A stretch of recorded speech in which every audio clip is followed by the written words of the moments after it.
चैटेलियर principal. इसके according क्या होता है कि if any change like concentration, pressure, temperature is done at equilibrium, then equilibrium will shift in the direction where it can minimise the effect. इसका मतलब ये है कि अगर किसी रिएक्शन में जो इक्विलिब्रियम जब आ जाता है, किसी इक्विलिब्रियम पर इक्वेशन में अगर किसी कोई फिजिकल चेंज किया जाए तो इक्विलिब्रियम उस डायरेक्शन में शिफ्ट हो जाएगा जहां पर उस इफेक्ट को मिनिमाइज किया जा सके। अब इसके अकॉर्डिंग जैसे मान लीजिए मैं यहाँ पे ले लेता हूँ N2 + 3H2 रिवर्सिबल 2NH3, ठीक है ना। और इस रिएक्शन में डेल्टा H ले लेता हूँ मैं नेगेटिव, ठीक है। तो अगर मान लीजिए ये जो नेगेटिव चार्ज नेगेटिव साइन लगा हुआ है, इसका मतलब क्या हो गया, प्रोसेस कैसा हो गया, एक्सोथर्मिक। तो अगर जैसे आप बात करेंगे, पहले मैं इसके लिए लिख लेता हूँ Kc = क्या आ जाएगा, NH3 / 2 N2 × H2⁻3, ठीक है ना। अगर मान लीजिए मैं किसी तरह से टेम्परेचर को इंक्रीज कर दूं तो ये प्रोसेस कैसा हो रहा है, एक्सोथर्मिक, मतलब एनर्जी इज रिलीज। इसका मतलब क्या होता है, एनर्जी इज रिलीज्ड, ठीक है ना। अगर एनर्जी रिलीज हो रही है और मैंने इसी रिएक्शन में टेम्परेचर को बढ़ा दिया, टेम्परेचर को बढ़ाने पर क्या होगा, एनर्जी ऑलरेडी यहाँ पर रिलीज हो रही है, तो इक्विलिब्रियम किस डायरेक्शन में शिफ्ट हो जाएगा, बैकवर्ड डायरेक्शन में। तो ये कहाँ पर चला जाएगा, बैकवर्ड डायरेक्शन इक्विलिब्रियम, ठीक है। और अगर मान लीजिए मैं यहाँ पर प्रेशर की बात करूँ तो प्रेशर को अगर मैं इंक्रीज करूँ तो हमें ये देखना पड़ता है, डेल्टा Ng की वैल्यू निकाल लें तो यहाँ पे कितना है, ये 1 मोल, और यहाँ कितना है 3 मोल, और यहाँ कितना बन रहा है 2 मोल। तो यहाँ पर तो टोटल हो गई ये 4 मोल, और यहाँ पर है केवल 2 मोल। तो इक्विलिब्रियम ऐसी डायरेक्शन में शिफ्ट हो जाएगा जहाँ नंबर ऑफ मॉलिक्यूल यहाँ पे कम हो गए हो, ठीक है ना, क्योंकि यहाँ वॉल्यूम कम होगा, तो वॉल्यूम यहाँ पे क्या हो रहा होगा, डिक्रीज। तो नंबर ऑफ मोल यहाँ पे कम है, तो equilibrium will shift forward direction, यानी कि किस डायरेक्शन में चला जाएगा, ये फॉरवर्ड डायरेक्शन में, ठीक है, फॉरवर्ड डायरेक्शन में चला जाएगा अगर मैं प्रेशर को यहाँ पे इंक्रीज कर दूं तब। और अगर मैं कॉन्सेंट्रेशन यहाँ पे बढ़ा दूं N2 और H2 की, इक्विलिब्रियम मतलब वो N2 और B उसकी H2 की मैं कॉन्सेंट्रेशन बढ़ा दूं तब भी इक्विलिब्रियम फॉरवर्ड डायरेक्शन में शिफ्ट हो जाएगा। तो ये जो प्रिंसिपल है ये केवल हमें इस बात को रिप्रेजेंट कर रहा है कि अगर किसी भी साइड में इक्विलिब्रियम आने के बाद अगर आपने किसी भी साइड में कोई फिजिकल चेंज किया तो इक्विलिब्रियम उस डायरेक्शन में शिफ्ट होगा जहां उस इफेक्ट को मिनिमाइज किया जा सके, ठीक है ना। तो ये ली चैटेलियर प्रिंसिपल काफी इंपॉर्टेंट है, इस पर डिपेंडेंट न्यूमेरिकल करेंगे अपने।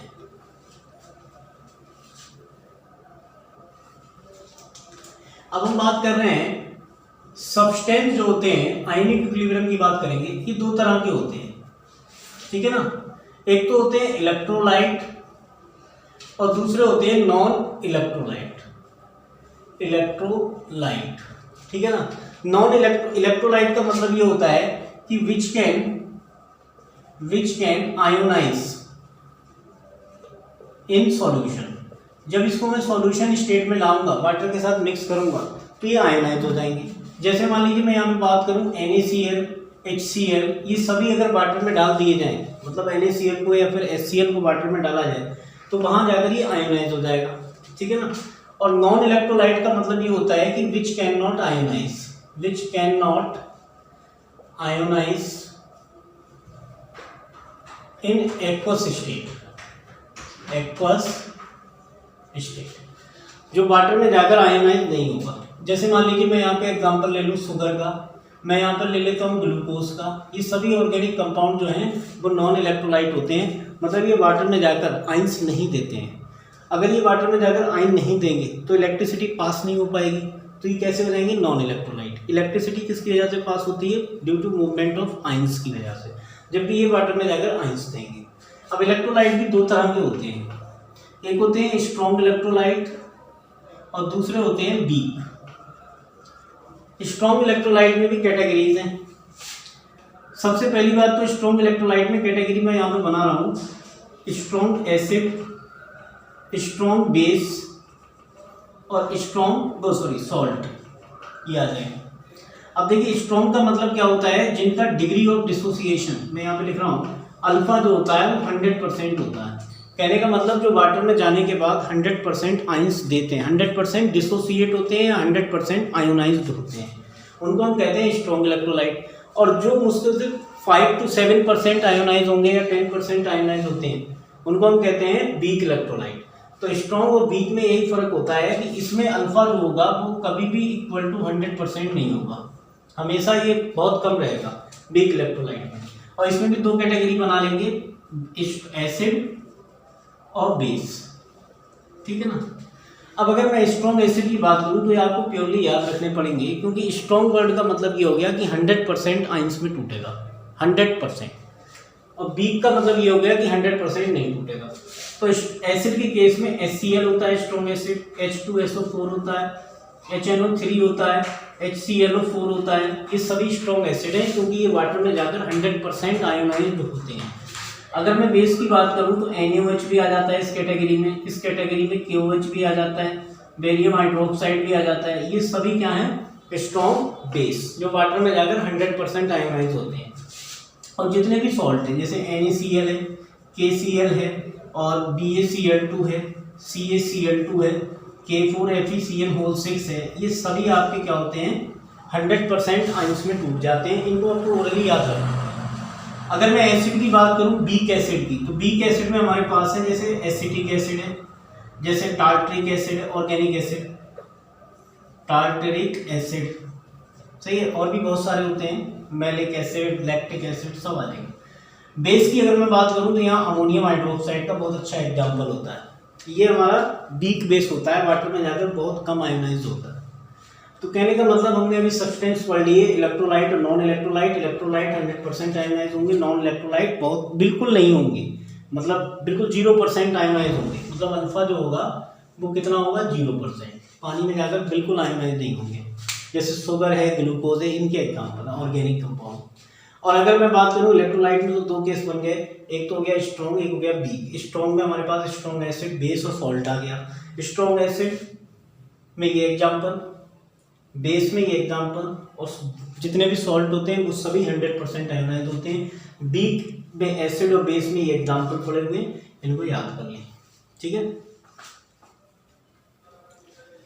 अब देखिए एसिड और बेस को एक्सप्लेन करने के लिए कुछ कॉन्सेप्ट दिए गए हैं, जिनमें सबसे पहला कॉन्सेप्ट है Arrhenius concept. Arrhenius concept, Arrhenius acid base के बारे में ये बोलता है कि which can give H positive in aqueous state। इसको तो हम कहते हैं एसिड, इज कॉल्ड एसिड। जो वाटर में जाकर H पॉजिटिव देता है वो एसिड होता है। जैसे मान लीजिए HCl है, अगर मान लीजिए ये एक्वस स्टेट में आ जाए, मतलब पानी में डाल दिया जाए, तो ये क्या दे देगा H प्लस प्लस Cl-। तो जो H पॉजिटिव देता है एसिड कहा जाता है। जैसे मान लीजिए HNO3 है, एक्वस स्टेट में आ जाए, तो इसको हम क्या बोलेंगे H पॉजिटिव एंड NO3-। अब ऐसा होता है कि ये H पॉजिटिव होता है, ये वाटर के साथ मिलके क्या बना लेता है H पॉजिटिव प्लस वाटर, ये इसके साथ मिलके H3 पॉजिटिव बना लेता है। इसको हम कहते हैं हाइड्रोनियम आयन, हाइड्रोनियम आयन, ठीक है ना। तो वाटर के साथ ये H पॉजिटिव H3 पॉजिटिव बना लेता है, इसको कहते हैं हाइड्रोनियम आयन। प्रोटोनेटेड वाटर हो जाता है ये सभी के साथ है। अब ऐसा होता है कि दूसरा होता है which can give OH minus in aqueous state. ये एक्वस स्टेट में जाकर क्या बना लेता है OH माइनस, तो हम इसको कहते हैं आर कॉल्ड बेस। जैसे मान लीजिए NaOH है, एक्वस स्टेट में गया और जाकर क्या बना लिया Na plus plus OH minus. 10th class का कॉन्सेप्ट है। KOH भी ले लूँ मैं, अगर एक्वस स्टेट में जाकर क्या बना लेगा K plus plus OH minus, ठीक है ना। तो ये तो बहुत ओल्ड कॉन्सेप्ट है और इसके बहुत सारे एक्सेप्शन भी हैं कि मतलब किसी इसमें क्या होता है कि मतलब H अगर एसिड होगा तो उसके पास H पॉजिटिव होना जरूरी है, जबकि बेस के पास OH माइनस होना जरूरी है। बहुत सारे ऐसे एग्जांपल हैं जो इसको फॉलो नहीं करते, जैसे अमोनिया है, तो अमोनिया में H पॉजिटिव है ही नहीं, ना OH माइनस है, तो अमोनिया फिर कैसे करके आइडेंटिफाई किया जाएगा, जबकि अमोनिया तो बेस है, OH माइनस है नहीं उसके पास। तो ये कॉन्सेप्ट हमारा पूरी तरह से फुलफिल नहीं होता। तो एक नया कॉन्सेप्ट बनाया ब्रॉन्स्टैंड ने, Bronsted and Lowry concept. Bronsted Lowry concept ये बोलता है कि एसिड के बारे में, तो वो ये कहता है कि acids can give H positive in water. सही है, वाटर हो या ना हो कोई जरूरी नहीं है, H पॉजिटिव देने वाला क्या होता है? एसिड। और वो ये कहता है कि बेस के बारे में, base can accept H positive, जो H पॉजिटिव को देने वाला है वो एसिड, लेने वाला बेस, यानी प्रोटॉन के बारे में बोलता है। H पॉजिटिव यहाँ पर क्या माना जाता है? प्रोटॉन। प्रोटॉन डोनर क्या माना जाएगा हमारा? एसिड, और प्रोटॉन एक्सेप्टर माना जाएगा बेस। इसका एक एग्जांपल ले लेते हैं। एग्जांपल जैसे मान लो मैंने यहाँ पे ले लिया NH3 प्लस H2, ये ले लिया, ठीक है। अब इसमें पहले तो मैं यहाँ पे ले लेता हूँ, ऐसे ले लेता हूँ H पॉजिटिव, पहले ऐसे समझा दूँ। तो अमोनिया जो है वो प्रोटॉन को ले रहा है, ठीक है ना। तो जब भी ये प्रोटॉन को लेगा तो ये वैसे क्या है? वीक बेस, ठीक है ना। तो जब भी ये प्रोटॉन को लेगा तो क्या कहलाएगा? ये बेस, प्रोटॉन को लेने वाला बेस होता है, और बनाएगा क्या? ये NH4 पॉजिटिव। ध्यान रखें, जो वीक बेस होता है, वीक बेस है तो ये कॉन्जुगेटेड बनाएगा। जब ये कन्वर्ट होगा, प्रोटॉन ले लेगा तो ये बनाएगा कॉन्जुगेटेड एसिड, ठीक है ना। ये क्या बना लेगा? कॉन्जुगेटेड। और कॉन्जुगेटेड किससे बनता है? वीक से। और ये कैसा होगा? स्ट्रॉन्ग, ठीक है ना। तो NH4 प्लस बना लेगा, क्योंकि ये आसानी से H पॉजिटिव देगा, इसीलिए हम इसको एसिड कहते हैं। आसानी से H पॉजिटिव दे सकता है, इसीलिए एसिड है। लेकिन बना किससे? वीक बेस से, NH3 से, तो ये कॉन्जुगेटेड एसिड होगा। अगर मान लीजिए मैं बात कर लूँ किसी ऐसे की जैसे Cl- है, वो भी प्रोटॉन को ले रहा है, तो क्या बना लेगा? ये HCl। अब ये Cl- क्या है हमारा यहाँ पर इस समय? भाई प्रोटॉन को लेने वाला है, और प्रोटॉन को लेने वाला कौन होता है? Weak base. तो ये बेस है, तो यहाँ पे क्या बन जाएगा? कॉन्जुगेटेड एसिड, ठीक है ना। तो प्रोटॉन एक्सेप्टर है ये, इनको हम क्या बोले? प्रोटॉन एक्सेप्ट करने वाले कौन होते हैं? बेस। और देने वाले अभी ले लेते हैं एग्जाम्पल। और जैसे मान लीजिए HCl है, HCl क्या देगा? H plus and Cl-। Proton को देने वाला, प्रोटॉन डोनर, क्या माना जाता है? एसिड। तो प्रोटॉन दे रहा है, तो ये क्या बन जाएगा? एसिड। तो ये हमारा स्ट्रॉन्ग एसिड है, तो ये क्या बनाएगा? Conjugated base. ऐसे की ऐसे मैं यहाँ पे कोई सा भी एग्जांपल ले लूँ, बहुत सारे एग्जांपल हैं, जैसे H2SO4, तो यहाँ पे H प्लस HSO4 माइनस दे रहा है, ठीक है ना। तो ये HSO4 माइनस देगा ये, लेकिन ये क्या कहलाएगा? एसिड। अब ये क्या करेगा? ये प्रोटॉन को ले भी सकता है, सही है ना। ये प्रोटॉन को, ये कॉन्जुगेटेड हो गया। अब कॉन्जुगेटेड क्या माना जाएगा? ये एसिड है, तो कॉन्जुगेटेड बेस हो गया ये इसका। लेकिन ये कंपाउंड जो होगा वो एम्फोटेरिक है। कैसे एम्फोटेरिक है? ये H पॉजिटिव ले सकता है और H2SO4 में कन्वर्ट हो सकता है। ये ऐसा भी हो सकता है कि H प्लस दे सकता है, तो यहाँ पे किस में आ जाएगा? SO4-2 में। तो ऐसा भी कर सकता है ये। अब मैं बात कर रहा हूं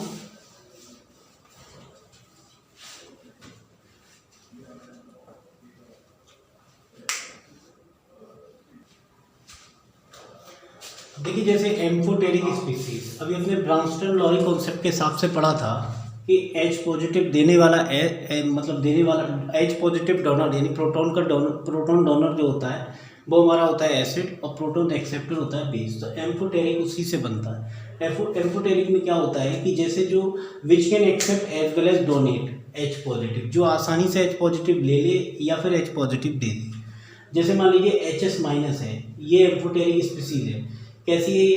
कि ये प्रोटॉन को एक्सेप्ट करके क्या बनाता है? H2S। और प्रोटॉन को एक्सेप्ट करेगा, प्रोटॉन का एक्सेप्टर, तो ये बेस हो गया, ठीक है। तो ये क्या बनेगा? एसिड। और अगर ये प्रोटॉन को लॉस्ट करेगा तो क्या बनाएगा? S2-। प्रोटॉन को देने वाला ये क्या बोला जाएगा? एसिड। और ये क्या बोला जाएगा? हमारा बेस। तो ये कॉन्जुगेटेड बेस और ये कॉन्जुगेटेड एसिड हो जाएगा। ऐसे ही हमारे पास HSO4- होता है। ये क्या कर सकता है? H पॉजिटिव ऐड करके क्या बना सकता है? H2SO4, ये एसिड हो गया हमारा। तो ये क्या माना जाएगा? Base.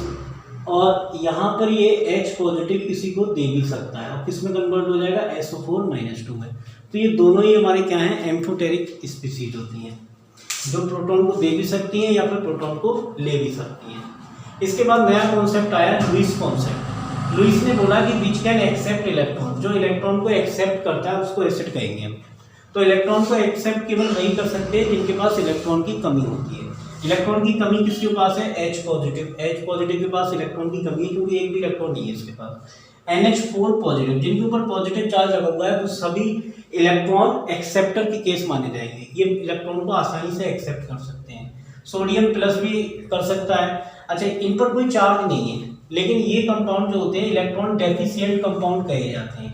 Electron deficient compound, electron deficient इसलिए कहा जाता है इनको क्योंकि इसमें इलेक्ट्रॉन की कमी होती है। जैसे मैं बात करूँ बोरॉन की, तो बोरॉन के पास कितने होते हैं? बोरॉन, इसकी शेप ऐसी, इसकी स्ट्रक्चर ऐसी होती है F F F।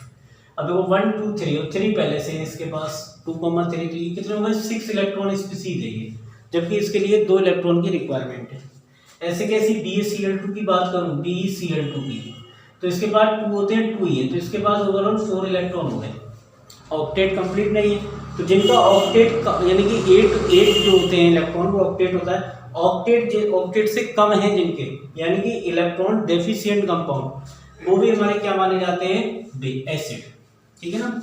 और which can give electron is called base, जिनके पास देने के लिए इलेक्ट्रॉन होते हैं उनको हम कहते हैं बेस। जैसे Cl-, जिनके ऊपर नेगेटिव चार्ज लगा हुआ है वो सभी हो जाते हैं हमारे बेस, और जिनके ऊपर पॉजिटिव चार्ज लगा हुआ है वो हो जाते हैं एसिड। जैसे Cl-, Cn-, S2-, ये सभी क्या है? हमारे बेस, क्योंकि इनके पास इलेक्ट्रॉन देने के लिए हैं। या फिर कोई ऐसा हो जिनके पास लोन पेयर होते हैं, और लोन पेयर किसके पास है? यहाँ नाइट्रोजन के पास। तो नाइट्रोजन ये लोन पेयर रखता है, कैरी करता है, तो ये किसी को भी अपना लोन पेयर दे सकता है, और इसको हम क्या मानेंगे? बेस, ठीक है ना। तो लुईस एसिड हो जाएगा ये, और लुईस बेस हो जाएगा। ध्यान ये रखना है कि लुईस एसिड हम उसी को बोलेंगे जिसके पास इलेक्ट्रॉन की कमी हो। इलेक्ट्रॉन की कमी इनके पास है, इलेक्ट्रॉन डेफिशिएंट स्पीसीज है, और इनके ऊपर पॉजिटिव चार्ज होगा, तब भी हम इसको क्या मानेंगे? Lewis acid. और लुईस बेस हम उसको मानेंगे जिसके ऊपर नेगेटिव चार्ज होगा या फिर जिसके पास लोन पेयर होते हैं, ठीक है ना। अब देखिए हमारे पास 2 क्वेश्चन दे रखे हैं हमने। What is Kc for the following equilibrium. SO2 के लिए कॉन्सेंट्रेशन इतनी दे रखी है, O2 के लिए ये दे रखी है 0.82, SO3 के लिए 1.9 मोलर। इक्वेशन ये दे रखी है। तो अब हमें यहाँ से Kc की वैल्यू फाइंड करना है। ये 2 क्वेश्चन मैंने यहाँ से लिए हुए हैं, तो पहले मैं Kc की वैल्यू फाइंड करता हूँ इस वाले केस में। तो Kc इक्वल टू क्या हो जाएगा इस इक्वेशन के लिए?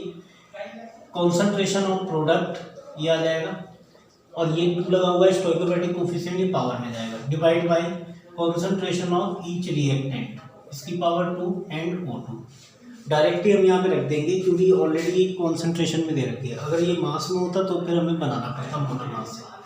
तो ये SO3 का क्या हो जाएगा? 1.9 इंटू 1.9 डिवाइड बाई क्या हो जाएगा? SO2 की वैल्यू कितनी है? 0.60, इसकी भी पावर करनी पड़ेगी 2, तो ये 0.60 फिर से कर दे रहा हूँ मल्टीप्लाई में। O2 कितना दिया हुआ है? 0.82, ठीक है ना। तो इसको आप सॉल्व करेंगे। दूसरी चीज़ें सेकंड क्वेश्चन दिया हुआ है। सेकंड क्वेश्चन दिया है find out the value of Kc for each of the following reaction from the value of Kp। Kp की वैल्यू गिवन होगी और Kc की वैल्यू फाइंड करनी है। तो पहले एक एक करके क्वेश्चन के लिए मैं यूज कर रहा हूँ। ये तो फर्स्ट वाले क्वेश्चन का हो गया, इसको तो छोड़िए आप। ये दिया हुआ है 2NuCl, इसके नीचे फिजिकल स्टेट का बहुत बड़ा रोल है, तो यहाँ बन जाएगा 2Nu प्लस Cl2। दोनों ही क्या है? गैस। सबसे पहले हमें इसमें वैल्यू निकालनी है डेल्टा Hg की। तो डेल्टा Hg इक्वल टू क्या होता है हमारा? प्रोडक्ट माइनस इनकी Np माइनस Nr।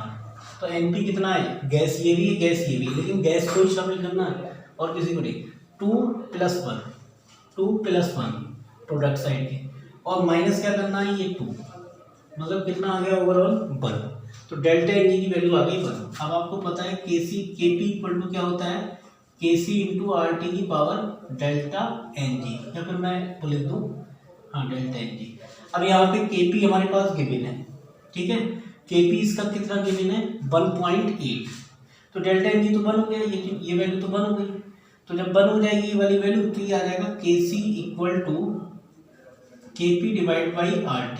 Kp की वैल्यू दे रखी है 1.8 इंटू 10⁻²।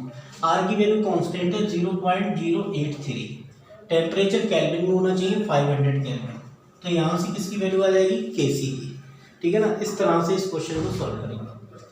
ऐसे के ऐसे हमें एक क्वेश्चन ये नीचे का दिया हुआ है, इसे और ध्यान से करते हैं। इसे ध्यान से करने के लिए कपड़ा खा गया, चलो मैं इसको रफ करता हूँ। इसको मैंने पूरा रफ कर दिया। अब मैं देख रहा हूँ इसके लिए, तो देखो इक्वेशन है हमारे पास CaCO3, ये सॉलिड है, इसको शामिल नहीं करेंगे। CaO ये भी सॉलिड है, CO2 बस गैस है यहाँ। तो यहाँ डेल्टा Ng की वैल्यू निकालते हैं। डेल्टा Ng इक्वल टू केवल गैस को ही शामिल करना है। ये 1 और माइनस में क्या आ जाएगा 0, तो 1 माइनस 0 मतलब कितना आ गया 1। ठीक है, तो आसानी से कर सकते हैं। Kp इक्वल टू क्या होता है Kc इंटू RT की पावर डेल्टा Ng, ये वैल्यू कितनी है 1, तो Kc इक्वल टू क्या आ जाएगा Kp ओवर RT। Kp की वैल्यू इसमें 167 डिवाइड बाई R की वैल्यू 0.083, टेम्परेचर कितना लेना है 1073। इसको सॉल्व कर लेंगे Kc आ जाएगा। ठीक है ना, तो ये चीज़ होती है। इस तरह से अपने लोग जो है वो इसको सॉल्व करते हैं। ठीक है,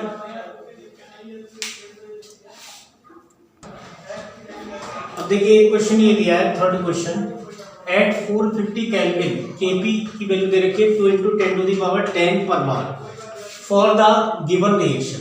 रिएक्शन है 2SO2 gas plus O2 gas reversible 2SO2 gas SO3 gas. What is Kc? तो Kc हमें यहाँ पे कैलकुलेट करना है। Kc इक्वल टू क्या हो जाएगा SO3 की पावर 2 डिवाइड बाय SO2 की पावर 2 एंड O2।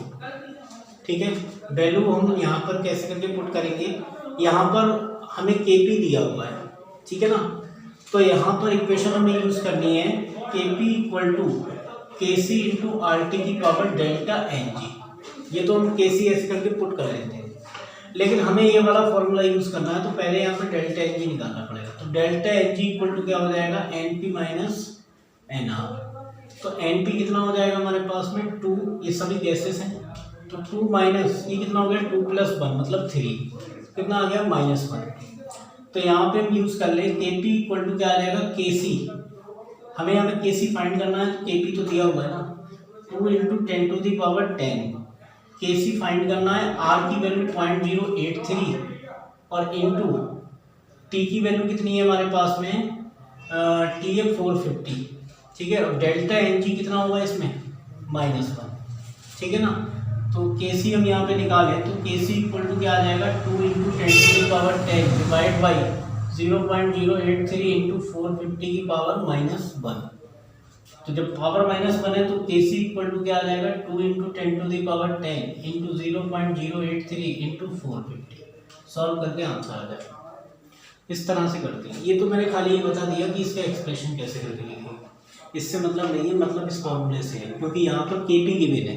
जब भी Kp गिवन होगा तो डेफिनेटली ये वाला फॉर्मूला यूज करेंगे।